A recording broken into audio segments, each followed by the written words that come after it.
नमस्कार. हॅलो सह्याद्री या कार्यक्रमात मी पूनम चांदोरकर आपल्या सगळ्यांचं मनापासून स्वागत करते.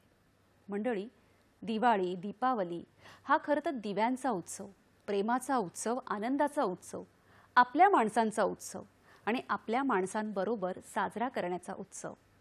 म्हणूनच आजपासून सुरू होणाऱ्या या वसुबारस आणि दीपावलीच्या आपल्या सर्व रसिक प्रेक्षकांना सह्याद्री वाहिनी आणि आमच्या संपूर्ण टीमतर्फे खूप खूप शुभेच्छा. पण मंडळी, कोणताही सण आला की चर्चा सुरू होते ती प्रदूषणाची. मग होळी असो, गणेशोत्सव असो किंवा दिवाळी असो. कारण आपली संस्कृती ही निसर्गाच्या अधिकाधिक जवळ जाणारी आहे. आपण निसर्गाची पूजा करतो. पण या प्रदूषणामध्ये या सणांचा वाटा आहे का, हातभार आहे का? आणि मग हे सगळे सण आपण प्रदूषणमुक्त साजरे केले तर ती दिवाळी खऱ्या अर्थाने आनंदाची नाही का ठरणार? आणि मग त्यामुळे काय होणार आहे तर आपल्या निसर्गाचा समतोल राखला जाणार आहे. आणि फक्त निसर्गाचा नाही तर तुम्हा आम्हा प्रत्येकाच्या आरोग्याचाही समतोल राखला जाणार आहे. आणि म्हणूनच आज आपण याच महत्त्वाच्या विषयावर चर्चा करणार आहोत, गप्पा मारणार आहोत. आजचा विषय काय आहे ते बघूया. आजचा विषय आहे संकल्प प्रदूषणमुक्त दिवाळीचा. संकल्प प्रदूषणमुक्त दिवाळीचा या महत्त्वाच्या विषयावर मार्गदर्शन, चर्चा करण्यासाठी आपण अशाच तज्ज्ञ व्यक्तींना आपल्या इथे आमंत्रित करत असतो. आज आपल्याबरोबर आहेत श्री जगन्नाथ साळुंके, सहसंचालक, महाराष्ट्र प्रदूषण नियंत्रण मंडळ, महाराष्ट्र राज्य. नमस्कार सर. नमस्कार. हॅलो सह्याद्री कार्यक्रमात तुमचं मनापासून स्वागत. नमस्कार. प्रथम मी महाराष्ट्र प्रदूषण मंडळ पर्यावरण विभाग यांच्यामार्फत सर्वांना शुभेच्छा देऊ इच्छितो दीपावली सणाच्या. नक्की सर, धन्यवाद. आजच्या आपल्या अतिशय महत्त्वाच्या विषयाला सुरू करूया. संकल्प प्रदूषणमुक्त दिवाळीचा. आणि आपल्याबरोबर आहे श्री जगन्नाथ साळुंके. सर, कार्यक्रमात पुन्हा एकदा स्वागत. नमस्कार. खूप छान वाटत आहे. आज वसुबारस आहे, प्रेमाचा, उत्सवाचा, मांगल्याचा या सणाला सुरुवात होणार आहे. दिवाळीमध्ये खरं तर दिवाळी म्हणजे काय तर दिव्यांचा उत्सव. मातीच्या पणत्यांमध्ये आपण तेल घालून त्यांना उजळतो आणि घरातील अंधकार, ज्ञानाचा अंधकार दूर करून एका नाविन्याची सुरुवात करतो. अशी आपली दिवाळी. पण फक्त कुठेतरी होतं की प्रदूषण कमी करणं किंवा त्याचा खरा खरा आनंद घेणं हे खूप महत्त्वाचं असतं. मग पूर्वीची दिवाळी आणि आत्ताची दिवाळी यात काही फरक जाणवतो का? मी सर्वांना सांगू इच्छितो, पूर्वीची दिवाळी आपली संस्कृती, भारताची संस्कृती अशी आहे की शेतकऱ्यापासून चालू होते. पहिला दिवसच आपला वसुबारस आहे म्हणजे शेतकऱ्यापासून चालू होणार आहे. पूर्वीचा शेतकरी गायीची पूजा करत होता. ती त्याचं धन होतं. किती आनंदाने तो साजरे करत होता. आणि हा आनंदाचा सण आहे, स्वागताचा सण आहे, तेजोमय सण आहे, अंधारावर प्रकाशाने केलेला विजयाचा सण आहे. ह्या सर्व विचार करून आपली पूर्वीचे जे आपले पूर्वज होते त्या पद्धतीने सण साजरा करत होते. खरंय. आणि सर, ह्या सणांमध्ये जेव्हा आपण म्हणतो की कुठलाही उत्सव आला की थोडी चर्चा होते प्रदूषणाची, कारण ते आपल्यासाठी महत्त्वाचं असतं, आपल्या आरोग्यासाठी, पर्यावरणासाठी खरंच खूप महत्त्वाचं असतं. त्यामुळे सणाचा आनंद तर घ्यायचाच आहे, मनमुराद आनंद घ्यायचा आहे आपल्या माणसांबरोबर. पण काय काय गोष्टींची काळजी घ्यायची आहे ते आपण जाणून घेणार आहोत. पण सगळ्यात महत्त्वाचं आहे या सणांमध्ये प्रदूषणाची पातळी किंवा प्रदूषण कशा पद्धतीने होतं. पर्यावरण हा आपल्या जीवनाशी निगडीत विषय आहे. सर्वांनी पर्यावरणाची काळजी घेणं आवश्यक आहे. त्याचबरोबर पर्यावरणातील अनेक घटकाची काळजी घेणं आवश्यक आहे. दिवाळीच्या वेळी जे काही प्रदूषण होत असतं त्याला मुख्य कारण आहे फटाका. फटाक्यामुळे कोणतं प्रदूषण होतं तर प्रथम होतं ते ध्वनी प्रदूषण होतं. ध्वनी प्रदूषणाचा जो काही आघात आहे तो मानवावर तर होतोच, पण पशुपक्ष्यावरही जास्त होतो. चिमण्या, पाखरे, कावळे जे झाडावर बसलेले असतात, संध्याकाळी परत ते आपल्या घरात येतात, झाडावर बसतात आणि जर तुम्ही फटाके लावले त्यांना आघात वाटतो आणि ते परत अनेक दिशेला उडून जातात. त्यांचा तो घर उद्ध्वस्त करण्याचं काम आपणच करतोय, कारण फटाक्याचा आवाज जास्त आहे. हा निसर्गाच्या वेगळ्या घटकावर होणारा फटाक्यामुळे परिणाम झाला. त्याचबरोबर जे काय कमी वयाची लोक आहेत, काही ज्येष्ठ नागरिक आहेत, काही रुग्ण आहेत, त्यांच्यावर सुद्धा ध्वनीचा परिणाम होतो. फटाके लावल्यानंतर होणारा प्रथम इफेक्ट आहे तो म्हणजे ध्वनी प्रदूषण आहे. आणि तो किती मोठा आघात आहे हे कालांतराने लोकांना समजून जातं. किती आपण किती कंट्रोल केलं पाहिजे, पर्यावरणाची काळजी किती घेतली पाहिजे हे स्वतः जाणून घेणं आवश्यक आहे. अगदी खरं आहे सर. कारण आपण म्हणतो की सण असतात त्यावेळेला त्यात सगळ्यात महत्त्वाचं असतं की त्याचा आनंद घेणं. आणि दिवाळीसारखा जो एक सण आहे आपल्या माणसांचा, आपल्या माणसांबरोबर आपण साजरा करतो आणि वर्षभर त्याची वाट बघत असतो. एक उत्साहाचं, आनंदाचं, मांगल्याचं वातावरण असतं. आणि त्याच्यामध्ये ही जी प्रदूषणामुळे ही जी पातळी वाढते, तर ती किती वाढते असं आपण म्हणू शकतो? दैनंदिन जीवन आपलं फार शांततेत आहे. दीपावलीसाठी आनंदाची आपण वाटच पाहत आहोत. तेजोमय सण आपल्याला माहीतच आहे. मग फटाके लावून दैनंदिन जीवनामध्ये जे काही आपल्या कानावर कमी आवाज येत आहे त्याच्यामध्ये किती प्रमाणात वाढ होत आहे. तो आवाज मोजला जातो डेसिबलमध्ये. नेहमीच्या काळामध्ये आपल्या कानापर्यंत येणारा आवाज 50 डेसिबल 60 डेसिबल असेल आणि फटाका लावल्यानंतर तो आवाज 100 डेसिबलचा वर जातो. तुम्ही सतत तो आवाज जर आपल्या मेंदूपर्यंत गेला तर डोकेदुखी हा पहिला प्रश्न आहे. खरं. त्याच्याबरोबर हृदयावर परिणाम होतो त्याचा. मग हे ध्वनी प्रदूषण कमी करण्यासाठी आपण आपलं ध्येय एकच आहे, आपलं कर्तव्य एकच आहे की आपल्या मुलासाठी फटाके नाही द्यायचे. स्वतःही त्यात सहभाग नाही घ्यायचा. शेजाऱ्यांनाही सांगायचं, स्वतःच्या मुलाला सांगणे, शेजाऱ्यांना सांगणे, गाव पातळीवर सांगणे, जिल्हा पातळीवर सांगणे, राज्य शासनावर अशी जनजागृती झाली पाहिजे, जेणेकरून ध्वनी प्रदूषणामुळे जे आघात आहेत ते आपल्या लहान मुलावर झाले नाही पाहिजेत, आपल्या ज्येष्ठ आईवडिलांच्यावर झाले नाही पाहिजे. हे फार मोठं आपलं ध्येय आहे. हा प्रश्न झाला फक्त ध्वनी प्रदूषणाचा. ज्यावेळी तुम्ही फटाका लावता त्यावेळी वायू प्रदूषण किती होतं, वातावरणामध्ये किती बदल होतो. पहिला दिवस तुम्ही पाडव्याचा दिवस विचारात घ्या. तुम्ही फटाका लावाय ज्यावेळी घरातून स्वच्छ कपडे घालून बाहेर पडता, आनंदाने बाहेर जाता, रंगरंगोटी केलेली असते, तेजोमय प्रकाश आहे आणि फटाका लावल्यानंतर समोरचं वातावरण पूर्ण धुरकट झालेलं असतं. का आपल्याला कळत नाही की हे जे वायू प्रदूषण आहे त्याच्यामुळे किती परिणाम होतोय. त्यामध्ये धूलिकण आहेत. धूलिकण आपल्याला माहित नाही पण सायन्स असं सांगतं की ते धूलिकण आहे ते पार्टिक्युलर मॅटर त्याला म्हणतो. त्याला साईज आहे PM 2.5 PM 10. ते डायरेक्ट श्वसनाद्वारे आपल्या हृदयापर्यंत पोहोचतात. मग आम्ही स्वतः दोष देतो की आम्हाला अटॅक आला. हे चुकीचं आहे ना. म्हणजे आपणच आघात करायचा, आपणच फटाका लावायचा आणि आपणच फेस करायचं. किती भयानक आहे. तो जो धूर आहे त्यात हा झाला धूलिकण, हा एक वेगळा पार्ट झाला. प्रथम ध्वनी प्रदूषण झालं, नंतर धूलिकणाचं प्रदूषण झालं. पुढे जर गेलो तर त्यापासून विविध वायू बाहेर पडत आहेत आणि अस्थमासारखे रोगही वाढले आहेत. किती घातक आहे पहा.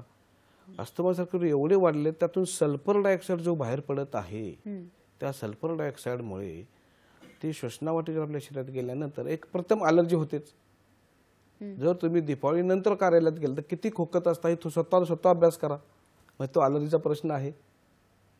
त्याचबरोबर तुम्हाला अस्थमा, दमा हा रोग का वाढत आहे याला मूलभूत कारण आहे ते फटाक्यामधून बाहेर पडणारा वायू म्हणजे सल्फर डायऑक्साईड. दुसरा वायू विचारात घ्या तुम्ही, नायट्रस ऑक्साईड घ्या. तो सुद्धा तेवढाच घातक आहे. तो सरळ फुफ्फुसापर्यंत जातो. मग फुफ्फुसापर्यंत गेलं तर ते आपलं एक किती मोठं कार्य करते आपल्या शरीरासाठी. मग ते मानवासाठी असेल, पक्ष्यासाठी असेल, जनावरांसाठी असेल, या पर्यावरणातील प्रत्येक घटकासाठी आहे. मी फटाका लावून मलाही आघात करतो, सभोवताच्या लोकांनाही आघात करतो, माझ्या मुलाबाळांनाही आघात करतो, माझ्या आईवडिलांनाही आघात करतो, पशुपक्ष्यावर आघात करतो, चिमणी पाखरावर आघात करतो.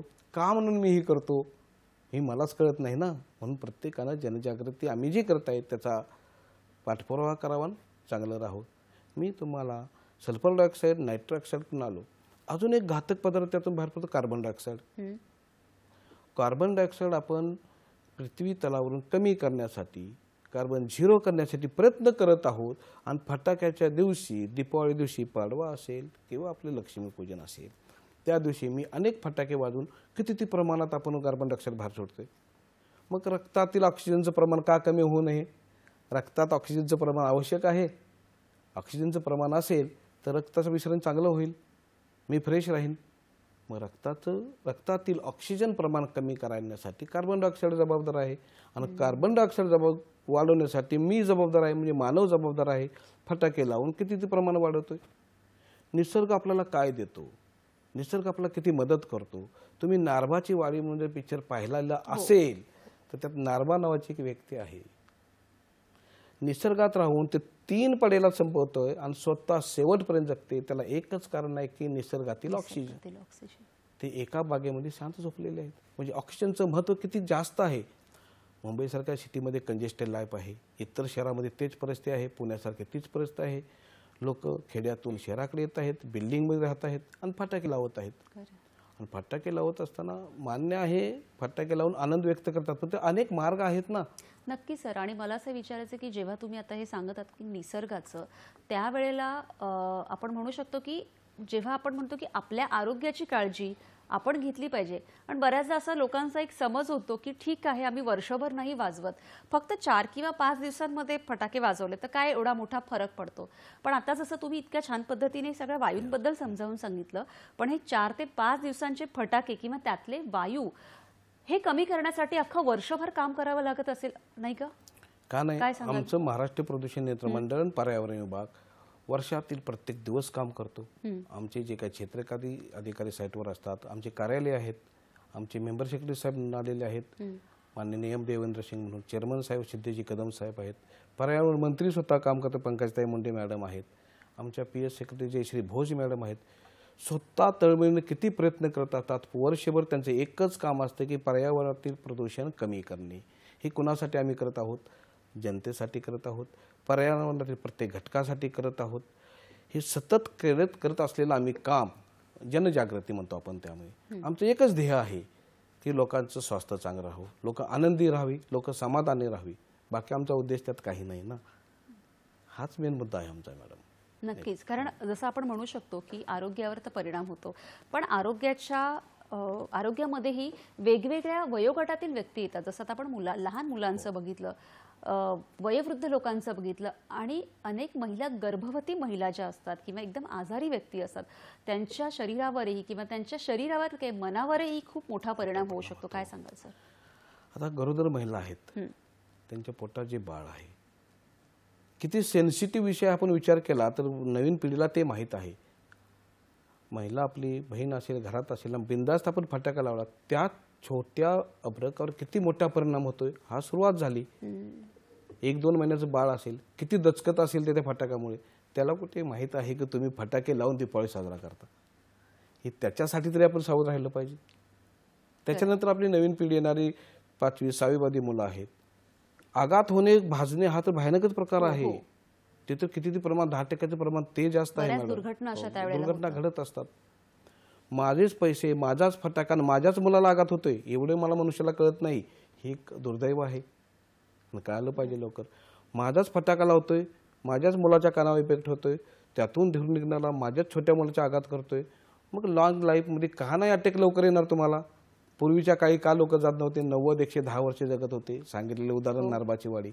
आता लोक का 55 वर्षातच का माघार घेतात जीवनातून? ह्याचं एकच कारण आहे की प्रदूषण. नक्कीच. मग 4 दिवसात फटाके वाजवून आपण काय होत नाही असं म्हणणं चुकीचं आहे. हो, खरं. ते प्रमाण वाढते ना. स्वच्छ हवेचं प्रमाण कमी आणि प्रदूषित हवेचं प्रमाण जास्त. आम्ही मात्र हसत हसत खेळ साजरे करतोय. नक्कीच. लोकांच्या मध्ये जनजागृती होणे फार महत्त्वाचं आहे. आम्ही कार्यकर्ता आहोत, तुमचं सहकार्य अवस्था आहे. नक्कीच. कारण जेव्हा आपल्याला असं वाटतं की हे 4 दिवस फक्त आम्ही 4च दिवस फटाके वाजवतो, पण ते 4 दिवसांचं प्रदूषण कमी करण्यासाठी आपल्या पर्यावरणाला वर्ष लागतं, अनेक वर्ष लागतात, आणि अनेक लोकांना त्यासाठी सतत झटावं लागतं. अजून आपण माहिती काढून घेणार आहोत. हा कार्यक्रम असाच बघत राहा. आता वेळ झाली एका छोट्याशा विश्रांतीची. बघत राहा हॅलो सह्याद्री.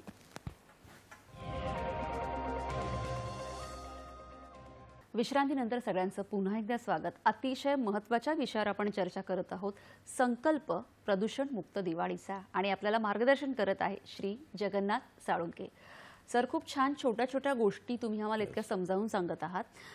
खरं तर असं होतं ना की आपल्याला कळतंय पण वळत नाही. कुठेतरी ती गोष्ट असते मानवाची की माहीत असतं कुठेतरी प्रदूषण होतंय, ते आपण नाही करायला पाहिजे, आणि त्याच्यासाठी काय काय गोष्टी करण्याची गरज आहे हे तर आपण आता समजून घेऊच. पण आता तुम्ही छान सांगितलं की मुलांवर, महिलांवर, तर त्याचबरोबरीने आपल्या घरातले जे ज्येष्ठ नागरिक असतात, कोणाला काही आजार असतात किंवा काही समस्या असतात, त्यांच्या शरीरावरही याचा खरं तर खूप मोठा परिणाम होतो. काय सांगाल सर? मी लहान मुलांच्या विषयी तुम्हाला सांगितलं. ज्येष्ठ नागरिक हा फार महत्त्वाचा घटक आहे समाजातील, कारण ते आपले पूर्व हे मार्गदर्शकर्ते आहेत. एक व्यक्ती 60 वर्षाचे आहे, 70 वर्षाचे होते, 80 वर्षाचे होते, त्याला जो तो त्रास होतो फटाक्याचा, तो आवाजाचा असेल, ध्वनी प्रदूषणाचा असेल आणि प्रश्न झाला एअर पोल्युशनचा असेल, तो डिस्टर्ब होतो, चिडचिड होते त्याची. चिडचिड का होते?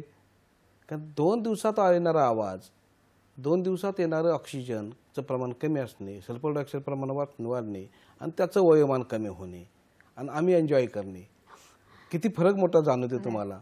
मग आपल्या व्यक्तीचा आदर आपण नाही करायचा, ते आपले आई वडील आहेत ना, आपले चुलते आहेत ना, आपले गुरु आहेत ना, मग त्यांच्यासाठी तरी प्रदूषण कमी केले. त्यांची चिडचिड आपण का करायची? बरोबर. त्यांच्या शरीरावर आघात आपण का करायचा? आणि तो सरळ दिसतोय मॅडम, होतोय तो. तुम्ही अनुभव घ्या, प्रत्येक शहरामध्ये ज्येष्ठ नागरिकांचा एक संघ आहे, तो प्रत्येक सोसायटीत खाली बसलेला असतो. मग ते कोल्हापूर असेल, पुणे असेल, मुंबईत असेल, ती लोक शांत वातावरण जगण्यासाठी एकत्र येतात, गप्पा मारतात, गाणी म्हणतात, गोष्टी सांगतात आणि मग त्यांना फटाक्याचा आघात होतो. मग ते खाली मान घालून चालतात, ते तुम्हाला सांगू शकत नाहीत. त्यांच्या शरीरावर होणारा आघात, त्यांच्या मेंदूवर होणारा आघात, त्यांच्या नाकावर होणारा आघात, फुफ्फुसावर होणारा, ते कमकुवत होणारं शरीर आहे पुढे. आणि ते कमकुवत होणाऱ्या शरीरात तुम्ही ॲडिशन करतात फटाके वाजवून. कितपत आपण चुकतो हे स्वतःला माहित पाहिजे. म्हणजे ज्येष्ठ नागरिकांसाठी आपलं करणं अत्यावश्यक आहे. Next madam. अगदी खरं आहे सर. एक फोन घेऊया आणि आपली चर्चा अशीच पुढे चालू ठेवूया. भगवान सूर्यवंशी बोलतात आपल्याशी लातूरवरून. नमस्कार, बोला सर. नमस्कार सर.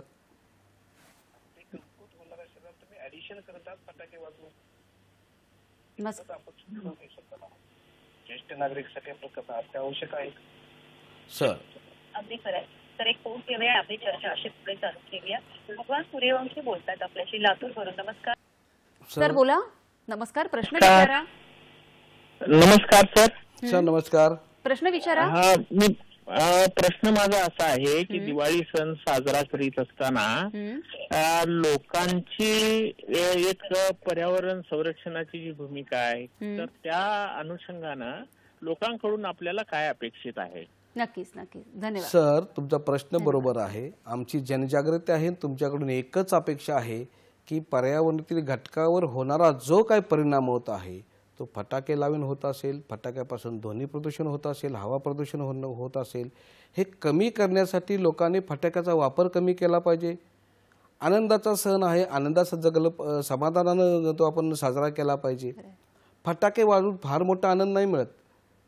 त्यापेक्षा तेजोमय पद्धतीने, संगीत पद्धतीने काम करा आणि समाजाला, तुमच्या जवळच्या लोकांना समाधान द्या ना. हीच आमची अपेक्षा आहे तुमच्याकडून. आम्ही जनजागृती करता, तुमच्याकडून सहकार्य अपेक्षित आहे. हे सहकार्य मिळालं 50% कामांचं निश्चितच पूर्ण होईल. नक्कीच नक्कीच सर. कारण जेव्हा तुम्ही सांगता की ही जनजागृती होत असते आणि याच्यामध्ये आता जसं प्रश्न विचारला की लोकांचा सहभाग, तोच खरं तर खूप मोठी गोष्ट आहे.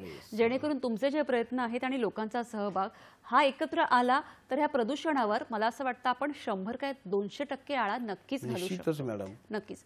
आता सर आपण बघितलं की लहान मुलं, गर्भवती महिला, ज्येष्ठ नागरिकांबद्दल तुम्ही एवढं छान सांगितलं की कशा पद्धतीने त्यांच्यावर परिणाम होत असतो. पण त्याचबरोबरीने या पर्यावरणातला आणखी एक महत्त्वाचा घटक आहे, म्हणजे आपले मूक प्राणी, पक्षी असतील, प्राणी असतील. कोणाच्या घरामध्येही आता आजकाल आपण प्राणी पाळतो, तर या सगळ्यांवरही याचा किती मोठा आघात होत असेल. फार मोठा. तो शेतकऱ्यांना जाणवतो. ज्या घरात दूध देणारी गाय आहे, ती आई सांगते, बाळा मी दूध काढत आहे गायची, बाहेर फटाका लावू नको. ते आपल्यापर्यंत पोहोचत नाही.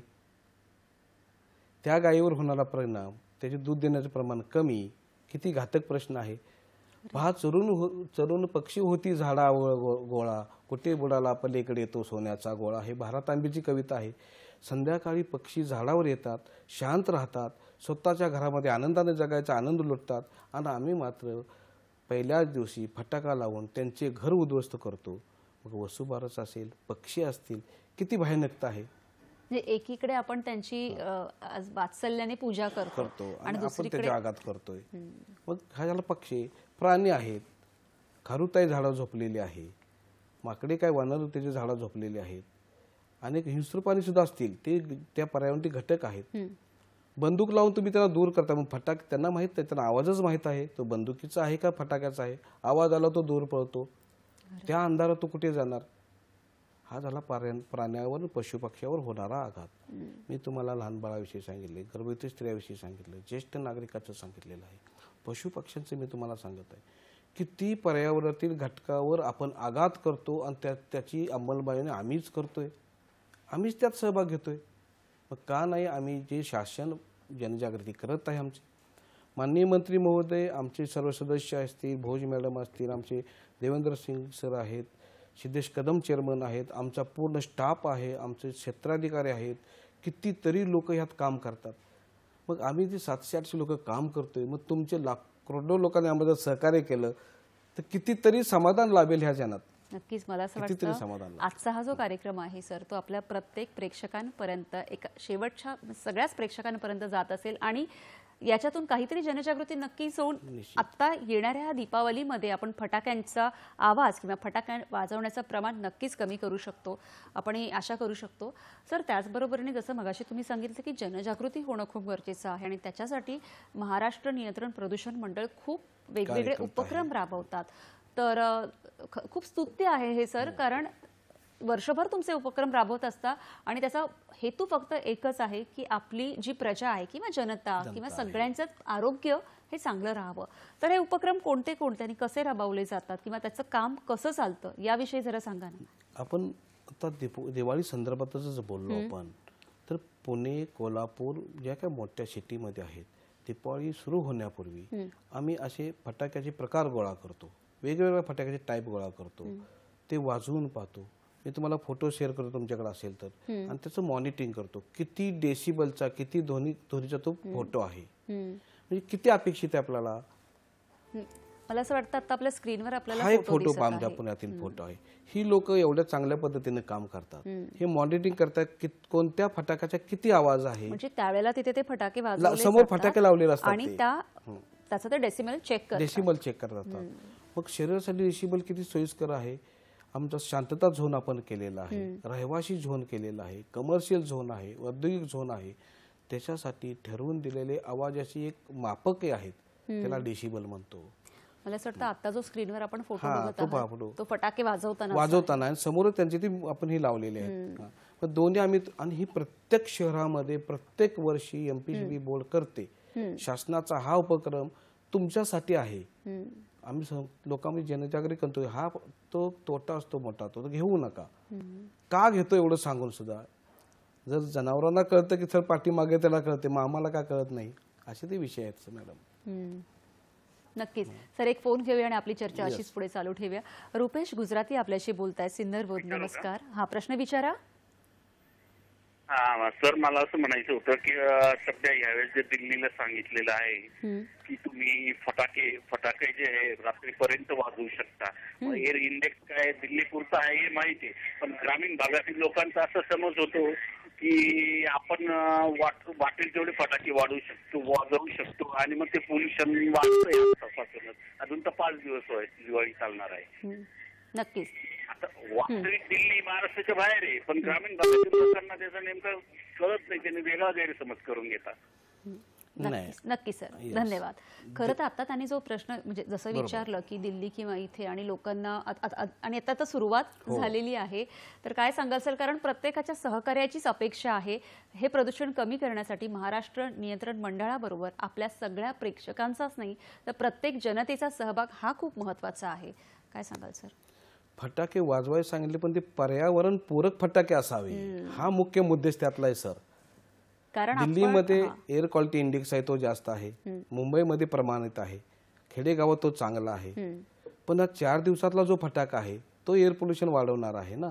म्हणून दिल्लीमध्ये फटाके जरी लावायला सांगितले, ते उद्देश त्याचा आहे की पर्यावरण पूरक फटाके असावे, त्याचा आवाज कमी असावा, त्याच्यापासून निघणारा जो घातक वायू आहे तो कमी असावा. कोणी काय सांगितलं ह्यापेक्षा मी काय करतो हे महत्वाचं आहे. अगदी महत्वाचं. जसं आता तुम्ही सांगितलं की कोण काय सांगतं, पण माझी भूमिका काय आहे, माझी जबाबदारी किंवा माझं कर्तव्य काय आहे याकडे आपण लक्ष देणं खूप महत्त्वाचं आहे. बऱ्याचदा सर असं होतं की मग असा एक सूर उमटतो की आपण सण साजरे करायचेच नाहीत का, किंवा मग काय आहे त्यांचा आनंदच घ्यायचा नाही का. मग अशा वेळेला त्यातून एक मार्ग, एक भूमिका अशी निघालेली आहे की हरित फटाके ही एक नवीन संकल्पना आहे. त्याविषयी सर ऐकायला खूप आवडेल. आपली भारतीय संस्कृती आहे, आपले सर्व सण आपण साजरे केलेच पाहिजेत, तो आपला हक्क आहे. ते सण फक्त आपण पर्यावरण पूरक पद्धतीने साजरे केले पाहिजे. मग अनेक सण आहेत त्या सणामध्ये महिलांचा सहभाग करून घ्या तुम्ही. तो विषय आपण घेतलेला नाही. मग तो विषय घेणं, मग हे जे केमिकल बाहेर पडणारे, ध्वनी प्रदूषण बाहेर येणारे, पार्टिक्युलर मॅटर 2.5 10 जे बाहेर येणारे फटाके आहेत, कार्बन डायऑक्साईड सोडणारे फटाके आहेत, ह्या फटाक्याऐवजी हरित फटाके म्हणून एक नवीन प्रकार आलेला आहे. त्या फटाक्याला सुद्धा एक वेगळे नाव आहे.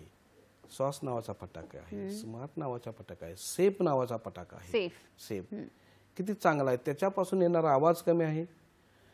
त्या कॉमन फटाक्यापेक्षा तुलनात्मक पाहिलं तर कितीतरी प्रमाणात हे प्रदूषण कमी होते. आनंद प्राप्त होतोय, तेजोमय सण होतोय, उत्सवाचा सण होतोय, अंधारावर मात आपण करत आहे. मग का नाही आपण हरित फटाक्याचा वापर करत? हा पर्याय व्यवस्था झाली.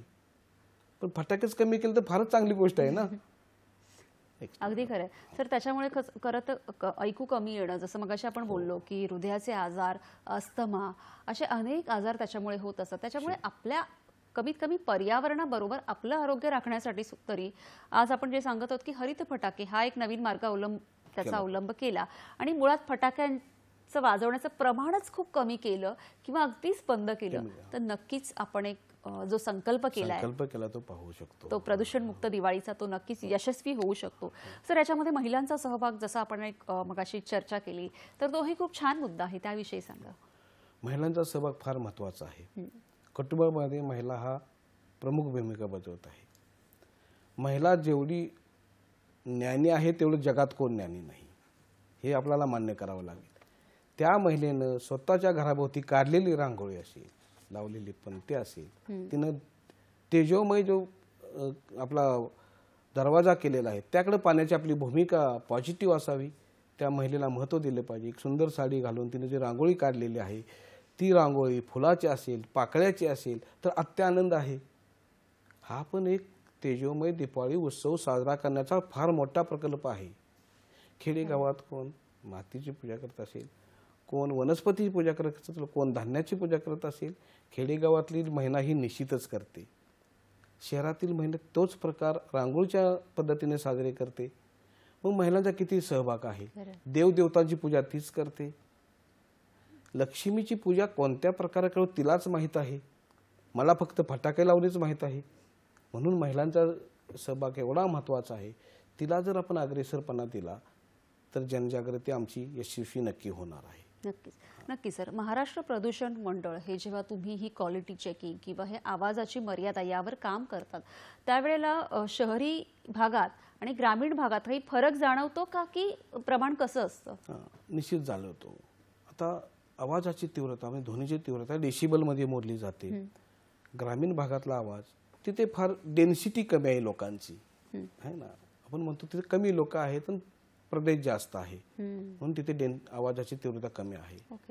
पण मुंबईसारख्या शहरात केले की कमी जागेत जास्त लोक आहेत, कमी जागेत जास्त लोक फटाके उडवणार आहेत, तिथे आवाजाचं प्रमाण जास्त आहे. मग किती डेसिबल असावं. ज्या शांतता झोन आम्ही डिक्लेअर केल्या, ज्या शांतता झोन म्हणजे काय, शाळेपासून दूर, हॉस्पिटलपासून दूर असणारा झोन म्हणजे शांतता झोन. तिथे फटाके वाजवले नाही पाहिजेत. तिथे किती प्रमाण असावं डेसिबलचे, ध्वनीची तीव्रता किती असावी, ते असावी 40 ते 50 डेसिबल. तो एक आमचं प्रमाण आहे. त्या प्रमाणापेक्षा जास्तीचा आवाज झाला नाही पाहिजे. हा जरा शांततेचा मार्ग. रहिवासी क्षेत्राचा विचार केला तर परत आम्ही लहान मुले ज्येष्ठ नागरिकाचा विचार जर केला तर रहिवासी क्षेत्रामध्ये सुद्धा ध्वनीची तीव्रता कमी असणे आवश्यक आहे. तिथे आपण 50 ते 55 डेसिबल ठेवलेलं आहे. म्हणजे रात्रीचा 50 आहे, दिवसाचं 55 डेसिबल आहे. वाणिज्य क्षेत्र व कमर्शियल क्षेत्रामध्ये थोडं मार्केटिंग असतं तिथं थोडं प्रमाण वाढवलेलं आहे. औद्योगिक क्षेत्रामध्ये थोडं प्रमाण वाढवलेलं आहे. आम्ही तुम्हाला संधी दिलेलं आहे. प्रत्येक क्षेत्रामध्ये थोडंफार प्रमाण चालत आहे. पण त्याची अपेक्षा काय करायची. माझं ध्येय एकच आहे मानवाचं की आवाज कमी ठेवायचा आणि पर्यावरणातील प्रत्येक घटकाला, प्रत्येक सजीवाला त्याचा आघात नाही झाला पाहिजे. माझ्याकडून काही चांगलं काम झालं पाहिजे. एवढं ध्येय जर मी ठेवलं, एवढं जर मानवाने ठेवलं तरच आम्ही नक्कीच यशस्वी होऊ. नक्कीच नक्कीच सर. आजचा हा आपला कार्यक्रम प्रत्येक प्रेक्षकांपर्यंत पोहोचत आहे आणि मला असं वाटतं प्रत्येक जण हा संकल्प नक्कीच करत असतील की ही पृथ्वी माझी आहे, ही माझी आई आहे आणि या पृथ्वीवरील प्राणीमात्रांना, माणसांना, पर्यावरणाला त्रास होऊ न देणं ही आपली जबाबदारी आहे. ही आपली चर्चा अशीच आपल्याला पुढे चालू ठेवायची. पण आता वेळ झाली एका छोट्याशा विश्रांतीची. बघत राहा हॅलो सह्याद्री.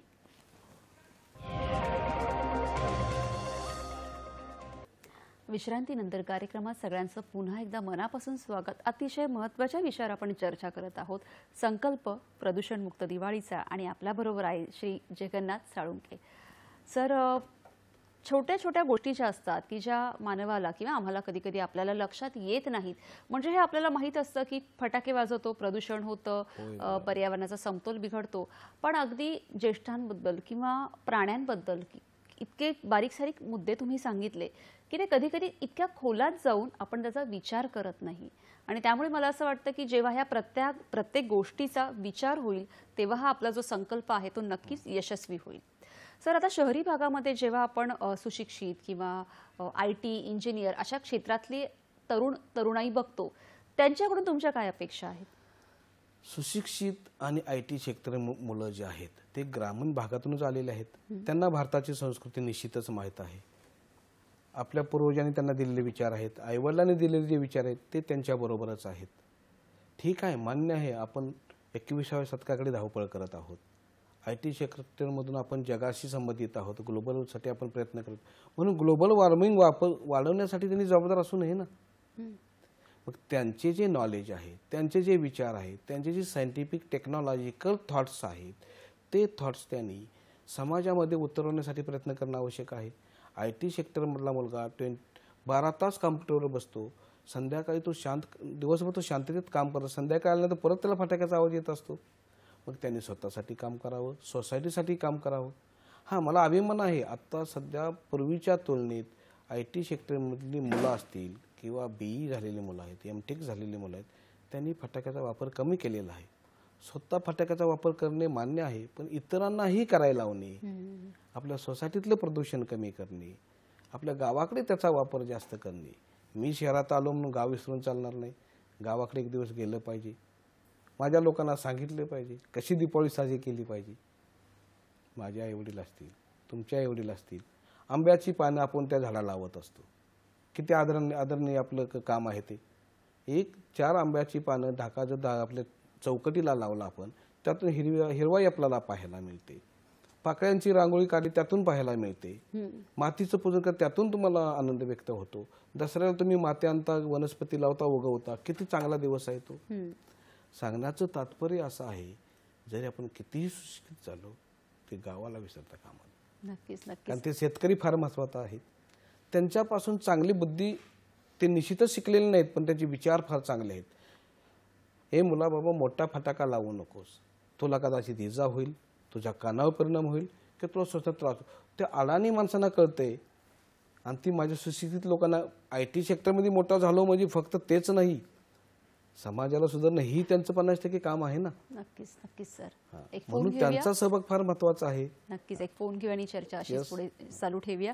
शिवानंद वसेदार बोलतात आपल्याशी निपाणीवरून. नमस्कार, बोला, प्रश्न विचारा. नमस्कार. नमस्कार मॅडम, माझा प्रश्न असा आहे, आता सध्या दिवाळी आल्यामुळे सगळ्यांना एक आनंद उत्साह वेगळा असतो, पण काही वेळा असं होतं की ते आनंद आपण द्विगुणित करण्याच्या पलीकडे जाऊन आम्ही मोठ्या मोठ्या प्रकारचे आटोबॉम्ब वगैरे फटाके वगैरे वाजवतो.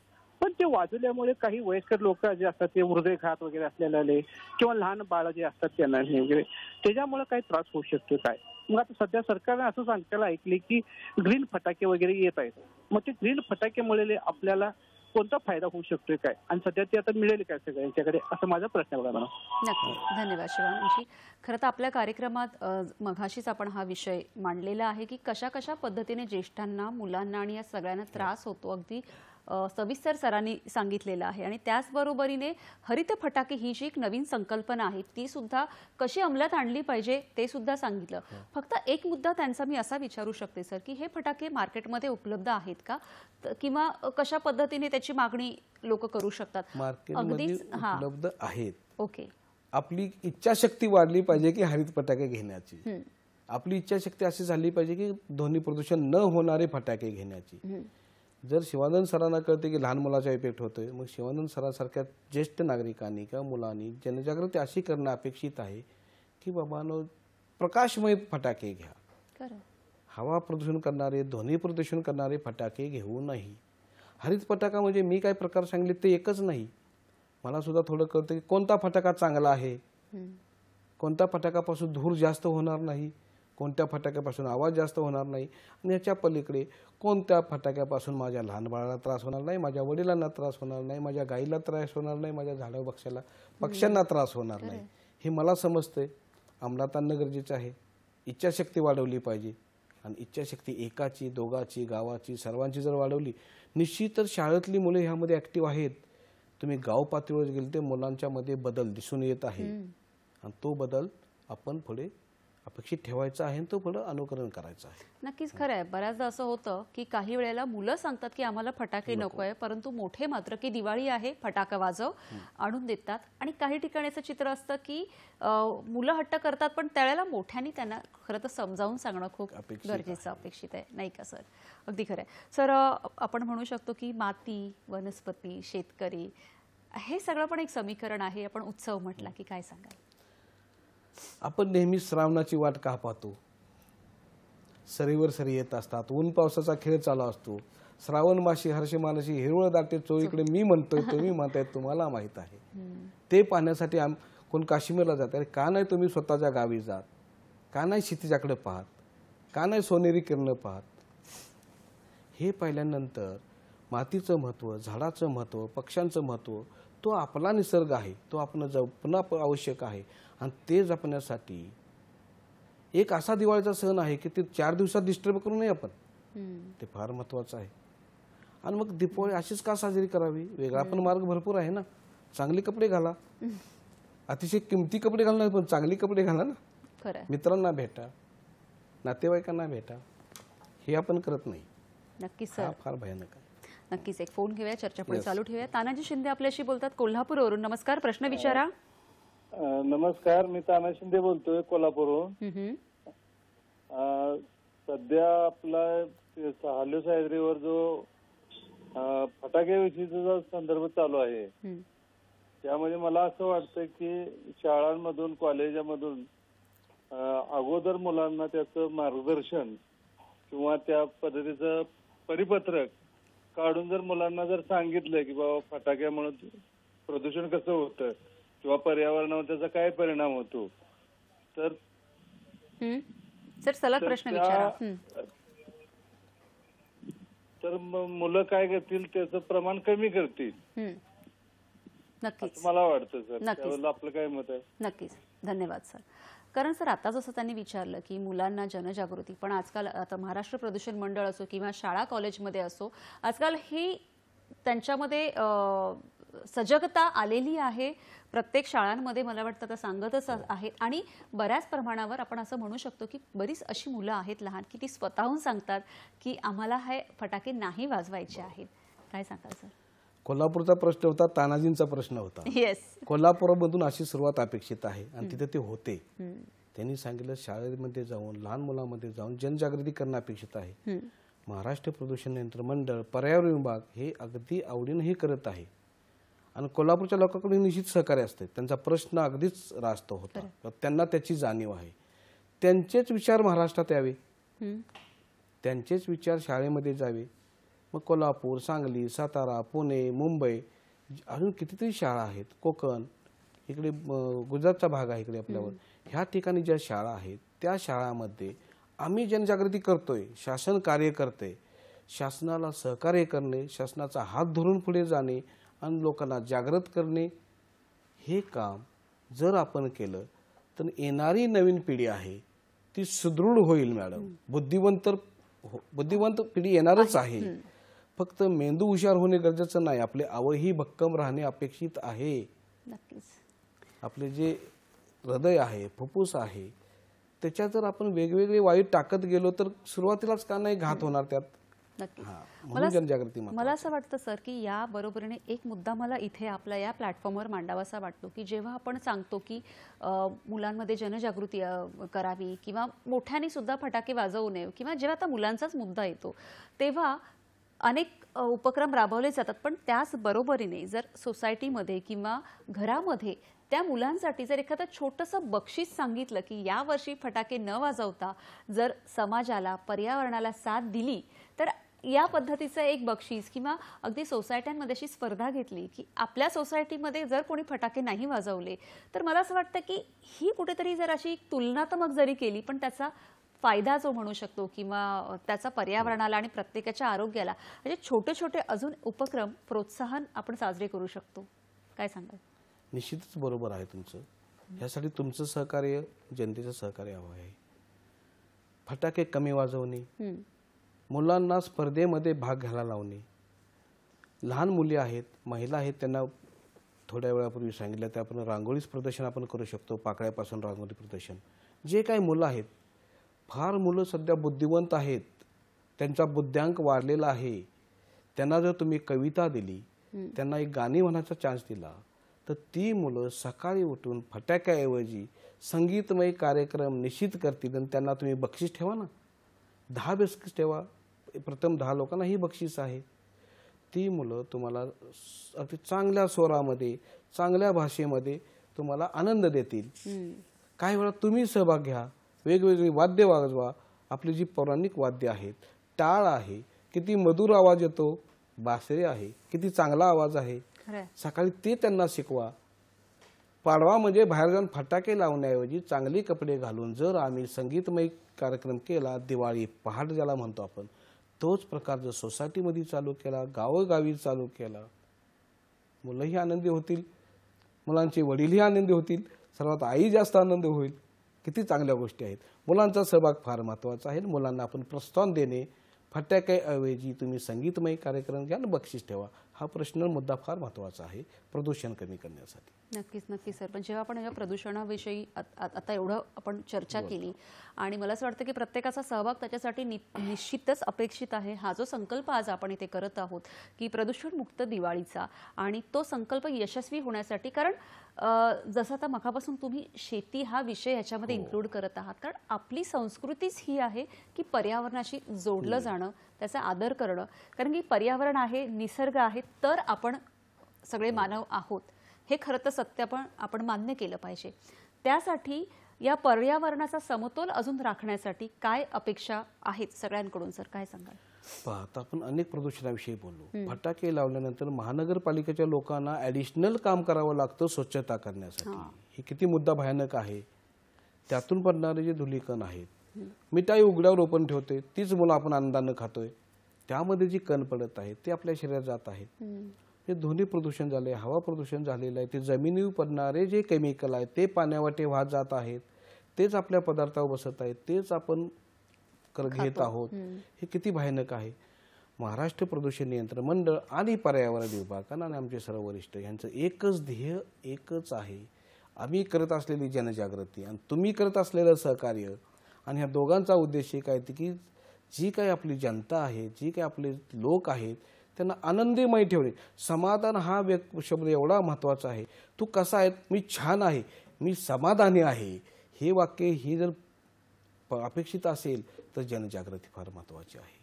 मग उद्या मी गावी जाणार आहे, मी माझी फटाक्याची बॅग घेऊन का जावे? एक ड्रेस न्या, मुलांना चांगलं सांगा ना, काहीतरी कविता लिहायला सांगा, निबंध लिहायला सांगा, त्याला ते लोकांच्या समोर मांडायला सांगा. काही कित्येक मुलं अशी आहेत की ते समोर मांडू शकतात. तो ध्वनी आपल्या कानावर येऊ शकतो, आमच्यातही काहीतरी बदल होऊ शकतो, भविष्याच्या दिशेने मी पाहू शकतो. नवीन पिढी माझी फार चांगली आहे, त्यांना फक्त प्रोत्साहन देणं गरजेचं आहे. Everyone should have the right guidance at the right turn of the life. जीवनाच्या योग्य वळणावर योग्य मार्गदर्शन असेल तर ती पिढी तुमच्या फक्त 21व्या शतकाकडे जाणार आणि जगात आपण श्रेष्ठ होणार, ही आपली पिढी सांगू शकते. नक्कीच. आणि सर त्याचबरोबरीने खरं तर एक गंभीर मुद्दा पण याच्या बरोबरच आहे की मगाशी आपण म्हणालो की अनेक अपघात तर होताच, पण हे जे फटाक्यांचे कारखाने असतात तिथे अनेक ठिकाणी या लहान मुलांना अगदी परिस्थितीमुळे काम करावं लागतं. तर कुठेतरी जर हे बंद झालं तर त्यांना एक वेगळा रोजगार किंवा एक शिक्षण आपण जे म्हणू शकतो तेही होऊ शकतं, नाही का? काय सांगाल सर? शासनाच्या नियमानुसार लहान मुलं आता काम करत नाहीत, पण फटाक्याच्या कारखान्यात अपघात होतात. अरे पण त्यांचे आईवडील त्यात जातात ना रे, ह्याचा विचार कोणती करा ना. त्यांना आपण घरी ठेवलं ना, आईवडील जातात तिथे. त्यांना माहीत नसतं की फटाका मी फटाक्यात भरत असताना स्फोट होणार आहे आणि त्यामध्ये 40-50 लोक जाणार आहेत. तर फटाक्याचाच वापर करणं तर कारखाना हळूहळू कमी होणारच आहे ना भविष्यामध्ये. म्हणून जनजागृती महत्वाची आहे. अगदी खरं. आणि त्याला पर्याय दिलेला आहे की आपण असं म्हणत नाही की कुठेही सण साजरे करू नका किंवा त्यांचा आनंद घेऊ नका. जसं तुम्ही सुरुवातीला आपण जशी चर्चा केली की छान आपल्या माणसांचा दिव्यांचा आनंदाचा उत्सव आहे जो आपल्या माणसांबरोबर आपण साजरा करतो. की या 4 दिवसांमध्ये मला असं वाटतं जेव्हा आपण कुटुंब संस्कृती जी आपण म्हणतो की जी आता विभक्त झाली आहे, तर ही एक वेळ आहे की सगळ्यांनी एकत्र येणं, एकत्र फराळ करणं आणि त्याच बरोबरीने आपल्या माणसांबरोबर वेळ घालवणं हे खूप महत्वाचं आहे, नाही का सर? या मुद्द्याविषयी मी बोलतो. सुट्टी लागलेली आहे, मी बुकिंग करतोय, कुठे मी फिरायला जायचं, महाबळेश्वरला जायचं का कुठे पाचगणीला कुठे, ह्यापेक्षा गावी जा ना तुम्ही, नातेवाईकात मिक्स व्हा. कितीतरी महत्वाचा सण आहे तो. म्हणजे ध्वनी प्रदूषण कायदा 2000 ह्याप्रमाणे आम्ही काम करण्यापेक्षा तुम्ही स्वतःहून जनजागृती करणे, स्वतःहून ऍक्टिव्ह राहणे, नातेवाईकांच्याकडे जाणे, लोकात मिसळणे, मित्रांना भेटणे, पाहुण्यांना भेटणे, लहान मुलामध्ये सहभाग घेणे कितीतरी महत्व. कशासाठी मी फिरायला जातो सुट्टीत? गावाकडेच गेलं पाहिजे. मी माझं गाव आहे, माझा गाव माझा अभिमान आहे. नक्कीच सर. सर अगदी विषय इतका महत्वाचा आहे, वेळेची मर्यादा आहे. जाता जाता आपल्या सगळ्या प्रेक्षकांना काय सांगावं असं वाटतं, काय संदेश द्याल? एकच तुम्हाला विनंती आहे, शासन जे कार्य करत आहे त्याला तुमचं सहकार्य हवं आहे. आम्ही जनजागृती करत आहे त्यात तुमचा सहभाग हवा आहे. आणि पर्यावरणातील प्रदूषण, घटकावर होणारा परिणाम, जीवजंतूवर होणारा परिणाम, पशुपक्ष्यावर होणारा परिणाम आणि मानवावर होणारा परिणाम कमी करा आणि प्रदूषणमुक्त दिवाळी करा. एवढंच माझं सांगणं आहे.